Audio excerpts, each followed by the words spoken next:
ননদ বাড়ি থেকে হাঁসের মাংস পাঠিয়েছে, তাই তো রান্না করে আগেই নিজে বাটি ভরে নিয়ে বসে পড়েছি। একেবারে ছোট্ট করে দেখাবো আজকের হাঁসের মাংসটা কিভাবে রান্না করেছি। ননদ বাড়ি থেকে পাঠিয়েছে দেখেই তো মনটা ভরে গেছে হাঁসের মাংস দেখে, কারণ ভীষণ পছন্দ আমার হাঁসের মাংস। তাই তো এই যে একেবারে মনের মতো করে রান্না করে নিব। এখানে আমি কিছুটা মরিচের গুঁড়া, হলুদ, লবণ আর সরিষার তেল দিয়ে খুব ভালো করে মাংসটা ম্যারিনেট করে নিয়েছি। কড়াইতে তেল দিয়ে তাতে গোটা জিরে, তেজপাতা, পেঁয়াজ, রসুন, আদা বাটা দিয়ে খুব ভালো করে মশলাটা কষিয়ে তারপর ম্যারিনেট করে রাখা মাংসটা দিয়ে দিয়েছি।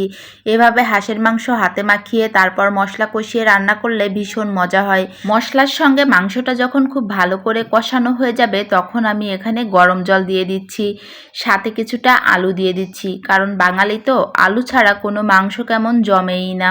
তা রান্না কিন্তু আমার হয়ে গেছে। যখন আমার ঝোলটা একেবারে টেনে গেছে তখনই নামিয়ে নিয়েছি। গরম গরম এখন এই যে আমার জন্য বাটিতে বেড়ে নিয়েছি। এত লোভ লাগতেছিল, রান্নাটাও যে এত ভালো হয়েছে।